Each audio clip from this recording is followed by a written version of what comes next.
kedua, ini Dr. Gunadi, PhD, dosen muda di Fakultas Kedokteran UGM, rising star kami di FK UGM, 7 tahun di bawah saya tapi sudah nyalip, sudah postdoc di Johns Hopkins, PhD di Jepang, dan terakhir tahun lalu mendapat penghargaan Young Scientist Award ya Pak Gunadi ya, dari Ristek Kalbe Science Award atas konsistensinya untuk meneliti diagnosis penyakit melalui analisis genetik molekuler untuk Hirschsprung khususnya. Dan yang terakhir kemarin beliau juga ikut berperan dalam liver transplant yang pertama ya Pak Gunadi di Sarjito, yang operasinya 14 jam. Operasinya 14 jam itu. 16 jam operasi, jadi bisa dibayangkan luar biasa energinya. Tadi malam juga pulang baru dari Banyumas dan langsung berada di sini. Jadi sama dengan Bu Ika, ini baterainya energizer, ini nggak habis-habis, nggak perlu mobile bag. Silakan Pak Gunadi.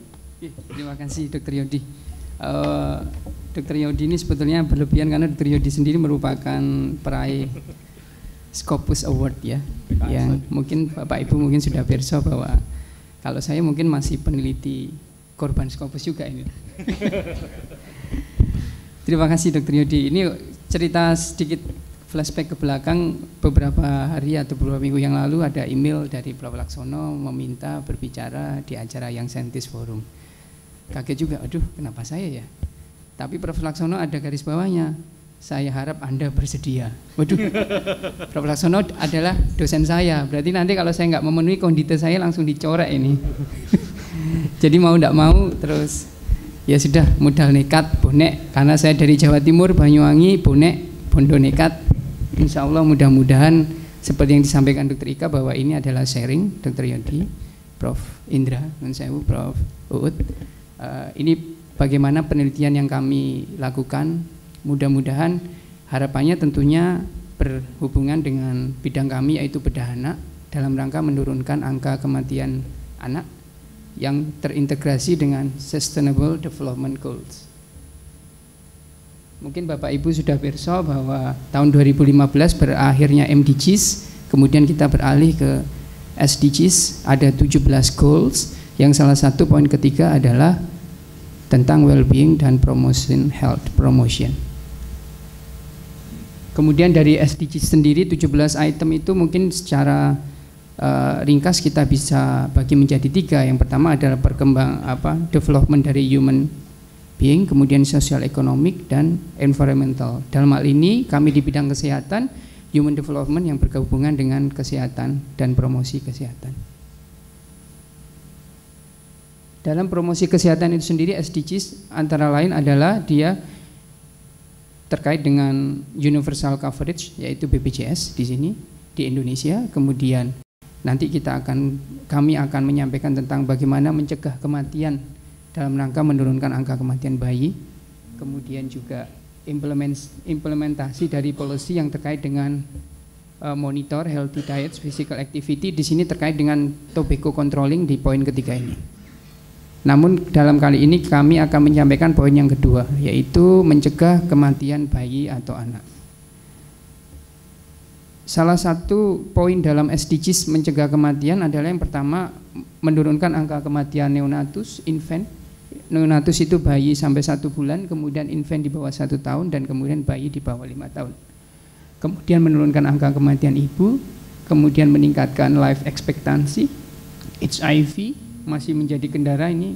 Dr. Yodi, TB juga masih masuk ini, pakarnya Dr. Yodi dan Prof. Uut, TB masih masuk dalam SDGs. Kemudian tentu saja yang ini mungkin NCD yaitu non-communicable disease, cardiovascular, cancer, diabetes, dan chronic respiratory disease. Ini adalah 7 penyakit yang bisa diharapkan bisa diturunkan dalam SDGs 15 tahun ke depan. Bagaimana peran kami sebagai bedah anak dan peneliti di bidang molekuler genetik? Di sini antara lain dikatakan bahwa penyebab kematian bayi tertinggi adalah pada neonatus sekitar 45%, kemudian infeksi saluran napas, pneumonia atau diare mencret-mencret. Kemudian di mana dari neonatal causes ini ada sekitar penyakit genetik yang di mana sampai sekarang bisa dikatakan neglected khususnya di Indonesia. Penyakit genetik sendiri yang kami teliti dan kami melakukan pelayanan sampai saat ini di Sarjito dan dari sejak S3 adalah penyakit Hirschsprung. kemudian penyakit ectodermal dysplasia, epilepsi, dan spinal muscular atrophy. Nanti akan kami jelaskan beberapa poin. Kemudian dari penyakit Hirschsprung sendiri, karena kami dari bedah anak, ternyata menariknya di Asia hampir 2 kali insidensinya. Pendekatan selama ini, pendekatan manajemen klinis di Indonesia khususnya, yaitu pasien datang dengan penyakit genetik, kemudian didiagnosis, seringkali timbul komplikasi karena keterlambatan diagnosis. Yang terjadi adalah salah satu contoh 4 penyakit ini, mohon maaf, ditegakkan dengan pendekatan klinis, radiologis, dan biopsi. Ini standar sampai sekarang. Kemudian terkadang pasien mengalami komplikasi, radang usus, gagal nafas, kurang cairan, epilepsi yang tidak terkontrol, sehingga akhirnya terlambat diagnosisnya dan timbullah angka kematian di sini. Nah, kemudian kita mencoba, sebetulnya bukan ilmu yang baru, namun bagaimana menerapkan pendekatan baru, new approach di dalam pelayanan pasien. Pendekatan dengan molecular genetics. Di sini kita tambahkan salah satu item dalam diagnosis, yaitu pendekatan diagnosis berdasarkan analisis genetik molekuler. Kemudian di sini harapannya kita bisa mendiagnosis lebih awal dan sehingga kita intervensi lebih awal. Pengalaman kami, penyakit Hirschsprung itu terlambat sehingga pasien komplikasi tinggi. Dan tentu saja akhirnya bisa menurunkan angka kematian dan meningkatkan kualitas hidup dari pasien. Penyakit Hirschsprung sendiri merupakan penyakit yang karena gangguan saraf pada intestinal sehingga dia terganggu, tidak bisa buang air besar dengan lancar. Kemudian menariknya dia sampai saat ini kondisi klinis itu bayi yang sering kita lakukan operasi, bayi bahkan di bawah 1 bulan. Kalau memang dia bertahan manifestasinya lebih lambat, yang sebelah kanan dia kurus kering karena gangguan buang air besar sehingga dia menjadi absorpsi makanan terganggu, akhirnya dia gizi buruk. Ini yang sering muncul di Sarsito. Kemudian pendekatan yang kita itu adalah analisis molekuler genetik, kita sebut genotype, dan kemudian manifestasi kita sebut phenotype atau diagnosis. Menariknya penyakit Hirschsprung ini sampai sekarang dia bersifat genetik heterogenitas, sampai sekarang ada 15 gen dan mungkin akan berkembang dan berkembang. Bagaimana dengan Indonesia sendiri? Di Indonesia sendiri menariknya adalah cukup tinggi insidensinya. Ini kemarin sudah kita coba submit sama Prof. Harno, diminta segera submit ke indeks Scopus. Jadi juga saya korban Scopus oleh Prof. Harno, batas deadline-nya 30 November. Jadi saya submit sebelum 30 November kemarin. Kemudian ini hasilnya di Indonesia. Ternyata gen-gen ini yang berperan, dan ini sekarang nanti kita ceritakan belakang, kita sudah rutin kepada pasien melakukan pelayanan untuk pemeriksaan satu faktor resiko pada penyakit Hirschsprung di Rumah Sakit Sarjito. Nah, ini ternyata di insidensinya cukup tinggi, frekuensi di populasi Indonesia lebih tinggi bahkan dibandingkan di Asia sendiri, apalagi dibandingkan Amerika dan Eropa.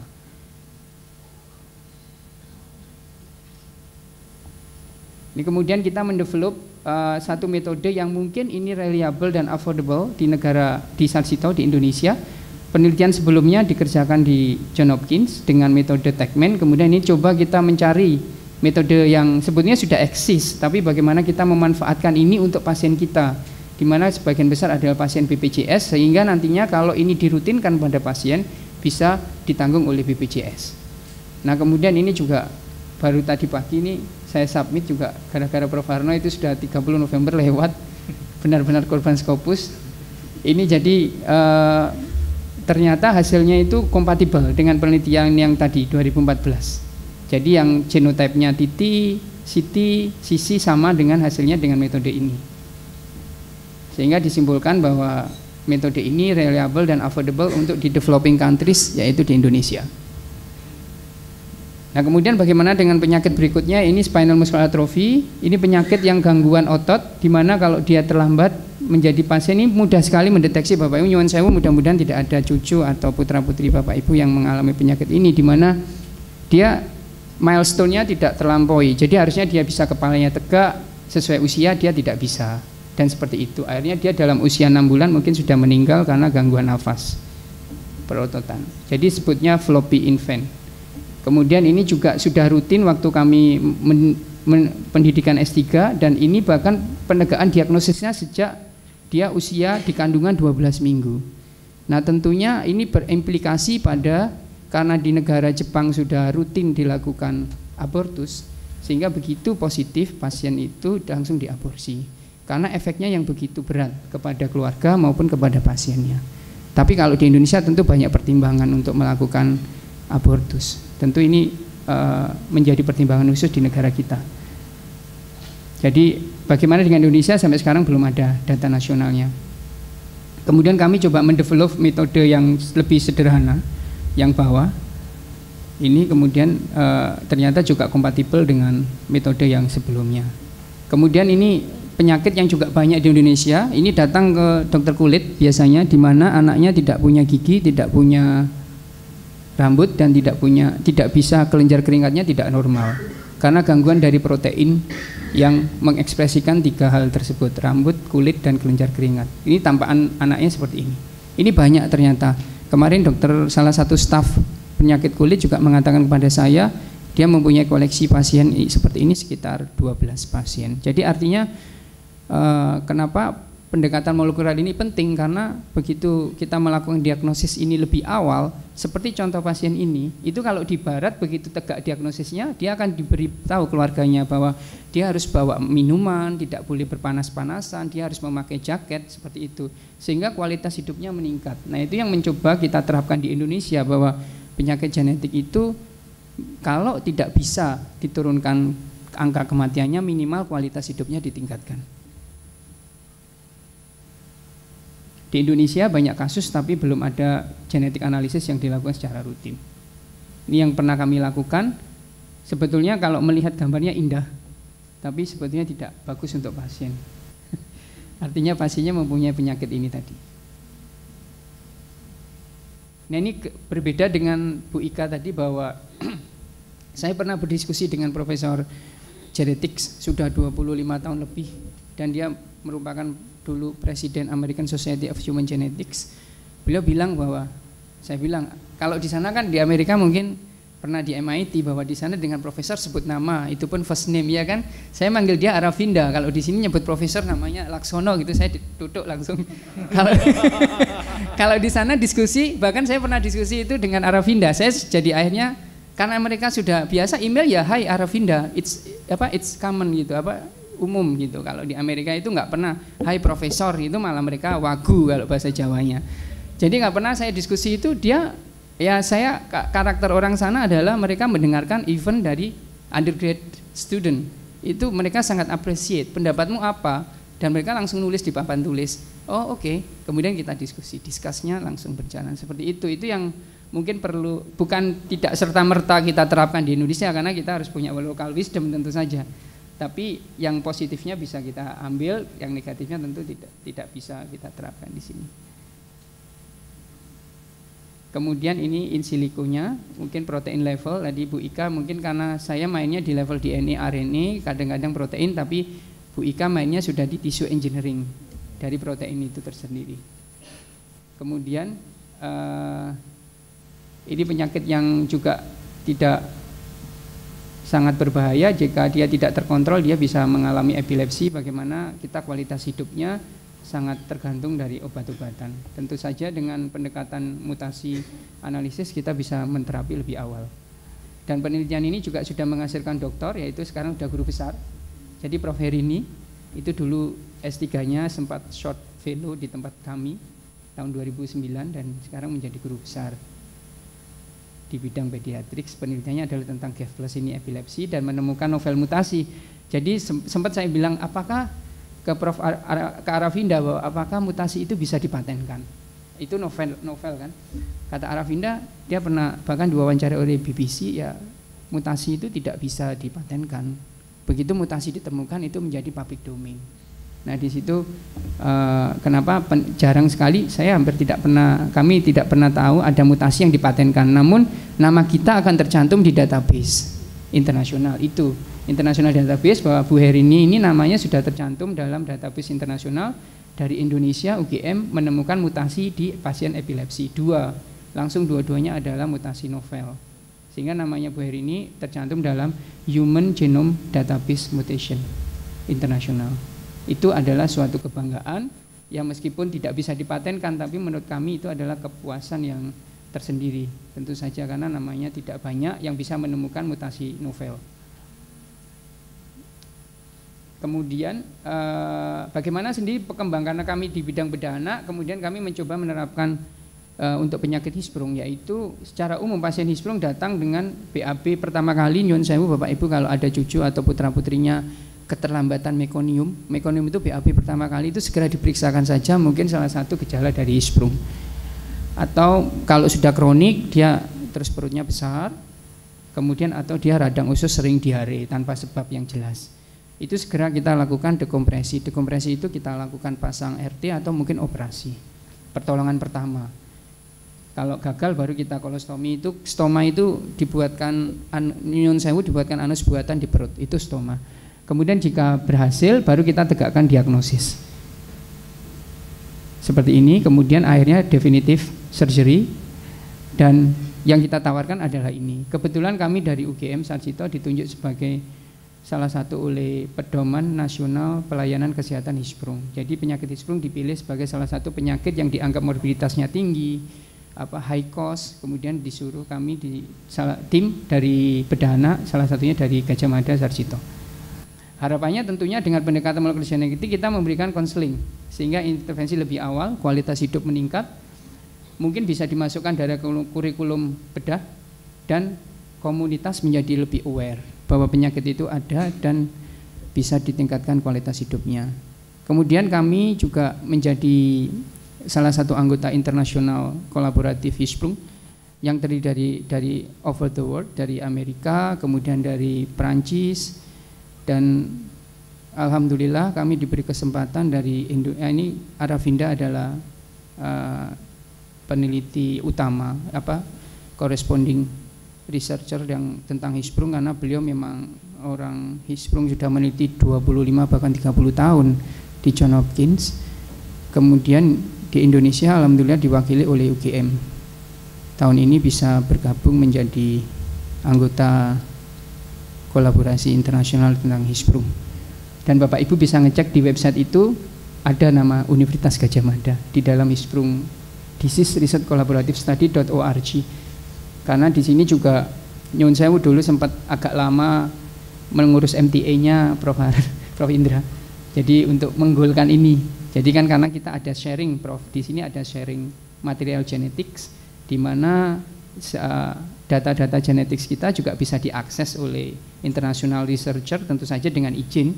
Di situ sudah ada klausulnya dan sudah disetujui oleh UGM, Hukum UGR dan juga FK. Dan kemudian ini sudah masuk secara resmi, UGM menjadi salah satu kolaborator dalam penelitian Hirschsprung internasional. Kemudian ini roadmap kami tentang penyakit Hirschsprung. Khususnya kami sudah ada satu doktor senior kami di bedah anak, PhD dari bidang Hirschsprung, kemudian ada PhD bidang Hirschsprung 2, yang satu bedah anak dan satu anak. Tentu saja ini merupakan kebanggaan karena dari satu penyakit saja sudah bisa menghasilkan beberapa PhD. Kemudian ini karena multigenik ada 15 gen, jadi sangat terbuka kesempatan untuk meneliti. Dan ini untuk yang terakhir sudah ada kandidat satu PhD juga tentang penyakit Hirschsprung. Dan ini terima kasih kepada guru-guru kami dan anggota lab. Ini kami sudah sedang merintis untuk yang saintis Dr. Ika ada 3, yang satu sudah internship, yang satu masih koas, yang satu masih mahasiswa S1. Ini memang waktu sama Prof. Uud ditanya, Mas motivasinya apa? Kak, jangan hanya cuma bantu nanti pergi terus sudah, apakah dia minimal menjadi saintis kalau tidak jadi dosen, karena kan menjadi dosen ada birokrasi yang harus diikuti, tapi minimal dia mau tidak menjadi saintis di FK-UGM atau UGM sehingga bisa dimasukkan program Hirschsprung ini. Ini ada 3 dan ini ada teknisi 2 yang membantu penelitian kami selama ini. Terima kasih atas kesempatannya. Assalamualaikum warahmatullahi wabarakatuh.